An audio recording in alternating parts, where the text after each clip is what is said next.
नमस्कार दोस्तों, मैं डॉक्टर रेखा सैनी पुनः उपस्थित हूँ आपके समक्ष एक नई कविता मैं तुम लोगों से दूर हूँ के साथ। मुक्तिबोध की इस कविता में सर्वहारा वर्ग के उस पीड़ित जनता के एक समृद्ध वर्ग पूंजीपति वर्ग द्वारा शोषण को अभिव्यक्त करती हुई यह कविता, इसकी व्याख्या आपके समक्ष प्रस्तुत करती हूँ। तो आइए शुरू करते हैं कविता मैं तुम लोगों से दूर हूँ। मैं तुम लोगों से इतना दूर हूँ, तुम्हारी प्रेरणाओं से मेरी प्रेरणा इतनी भिन्न है कि जो तुम्हारे लिए विष है मेरे लिए अन्न है। मेरी असंग स्थिति में चलता फिरता साथ है, अकेले में साहचर्य का हाथ है। उनका जो तुम्हारे द्वारा गर्हित है, किंतु वे मेरी व्याकुल आत्मा में बिंबित है, पुरस्कृत है। इसलिए तुम्हारा मुझ पर सतत आघात है। सबके सामने और अकेले में मेरे रक्त भरे महाकाव्यों के पन्ने उड़ते हैं, तुम्हारे हमारे इस सारे झमेले में। इस कविता की इन पंक्तियों में जिस सर्वहारा वर्ग का मुक्तिबोध वर्णन करते हैं, वो एक ऐसा वर्ग है जो पूंजीपति वर्ग द्वारा तिरस्कृत है, जिससे वह घृणा करता है। उसको उन गरीबों, मजदूर जो पसीना बहाकर रोटी कमाने वाला श्रमजीवी है, उसे मुक्तिबोध अपना मित्र, सहचर, सहयोगी, साथी मानता है। उनसे मिलजुल कर काम करना चाहता है। उसको इन्हीं लोगों की चिंता सताती रहती है। कवि उनकी पीड़ा, उनके कष्टों, उनकी समस्याओं का ध्यान रखता है। ऐसे लोगों के प्रति उसके मन में प्यार है, सम्मान का भाव है।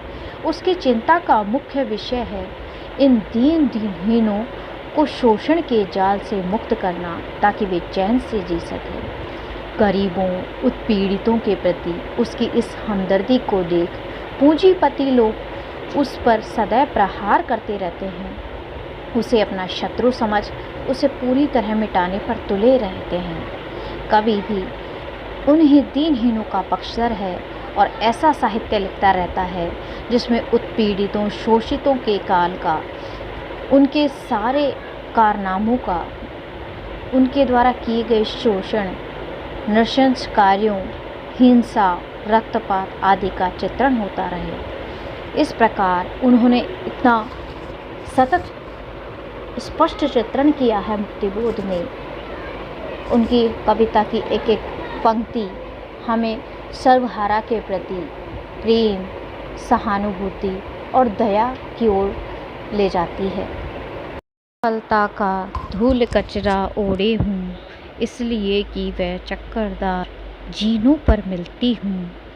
छल छद्म धन की, किंतु मैं सीधी सादी पटरी पटरी दौड़ा हूँ जीवन की।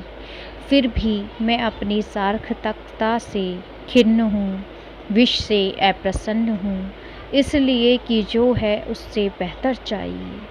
पूरी दुनिया साफ करने के लिए मेहतर चाहिए, वह मेहतर मैं हो नहीं पाता।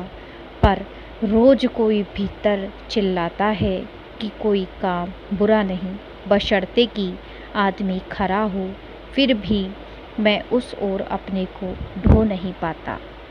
इन पंक्तियों में कवि कहता है कि छल, छद्म, धोखा, अविश्वास समाज की रूपरेखा है।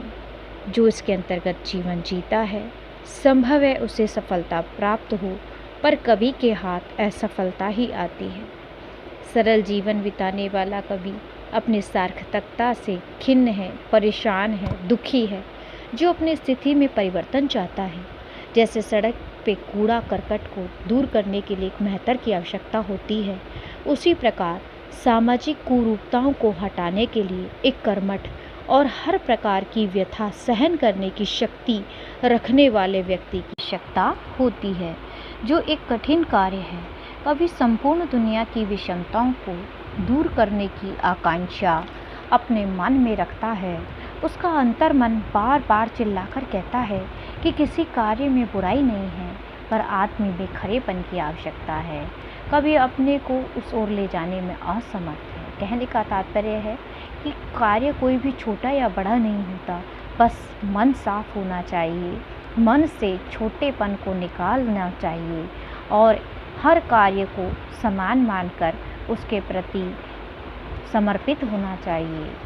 इस प्रकार से इन पंक्तियों में समता की भावना दिखाई देती है। आइए आगे देखते हैं अगली पंक्तियों में कवि क्या कहना चाहता है। रेफ्रिजरेटरों, विटामिनों, रेडियोग्रामों के बाहर की गतियों की दुनिया में मेरी वह भूखी बच्ची मुनिया है। शून्यों में, पेटों की आंतों में शून्यों की पीड़ा है। छाती के कोशों में रहितों की व्रीड़ा है। शून्यों से घिरी हुई पीड़ा ही सत्य है। शेष सब अवास्तव, अयथार्थ, मिथ्या है। भ्रम है, सत्य केवल एक जो कि दुखों का क्रम है। मैं कनपटा हूँ, हेठा हूँ, शेव्रलेट डॉस के नीचे मैं लेटा हूँ। तेलीय लिबास में पुर्जे सुधारता हूँ, तुम्हारी आज्ञाएं ढोता हूँ। इन पंक्तियों में कवि उस समाज की उन सभी विषमताओं को स्पष्ट करता है और किस प्रकार से एक मजदूर की हृदय पीड़ा को अभिव्यक्त करता है और कहता है कि समाज की सभी विषमताओं के साथ समाज के दुखों का ही आधिक्य है। शोषक वर्ग समृद्धि के साथ जीवन जीता है और शेष लोग अभावों और शून्यताओं का ही जीवन बिता रहे हैं। कुछ लोगों के पास सुख के साधनों की अधिकता है, जैसे रेफ्रिजरेटर, रेडियोग्राम और भी विभिन्न प्रकार के खाद्य पदार्थ, विटामिन्स, बहुत सारी चीज़ें। लेकिन एक मज़दूर की बेटी भूखी मुनिया हैं जो शून्यों में, अर्थात जिसके पास किसी प्रकार का कोई साधन नहीं है, भूख मिटाने के लिए भोजन नहीं है, वो अपनी आंतों में जो आंतों की पीड़ा है उससे शून्य है और उसकी इस प्रकार की असुविधाओं में वो जीवन बिता रही है। अर्थात संपूर्ण मजदूर वर्ग उसी प्रकार से जी रहा है। कुछ लोगों के पास तो सुख साधनों की अधिकता है, ये विज्ञान के नए आविष्कारों का खूब उपयोग करते हैं, पर निर्बल वर्ग भोजन, वस्त्र और चिकित्सा की सामान्य सुविधा भी नहीं प्राप्त कर पाता, जिसमें अनेक के प्राण चले जाते हैं। जो जीवित भी रहते हैं वे दुखों को ही भोगते हैं। कभी दुखों से भरी हुई पीड़ा को सत्य समझता है, अन्य सभी चीज़ें उसे असत्य, अयथार्थ और भ्रम से युक्त प्रतीत होती है। उसकी स्थिति हिंदी के प्रसिद्ध कवि निराला जैसी हो जाती है। वह दुखों के क्रमिक विकास को ही सत्य मानने लगता है। मेरा रंग मेरा काम करते करते काला पड़ गया है, शरीर भी दुर्बल हो गया है। मेरी पोशाक अर्थात वस्त्र भी मटमैले, गंदे और फटे पुराने हैं।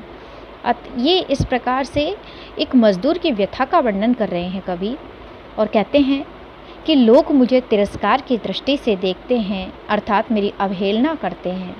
कुछ लोग मुझे अभागा भी कहते हैं, भाग्यहीन कहते हैं। दूसरे लोगों के विदेशी कारों की मरम्मत करने वाला, उनके कलपुर्जों में आई गड़बड़ी को सुधारने वाला मैं एक मिस्त्री हूँ, जिसकी हैसियत समाज में कुछ नहीं है। मेरा सारा जीवन केवल बड़े धनवान, साधन संपन्न लोगों के आदेशों, उनकी आज्ञाओं का पालन करने में बीता है। एक प्रकार से उनका दास हूँ, गुलाम हूँ, आज्ञाकारी सेवक हूँ। इस प्रकार से कवि अपने व्यथा को, अपने दुख को स्पष्ट करते हैं और कहते हैं कि एक मजदूर की जो स्थिति है वो इतनी दयनीय है कि उस दुख की अभिव्यक्ति करना संभव नहीं है। इस कविता में कवि ने जिन विषमताओं को स्पष्ट किया है वह अत्यंत दयनीय है। एक नई कविता के साथ हम फिर मिलेंगे। आज के लिए इतना ही।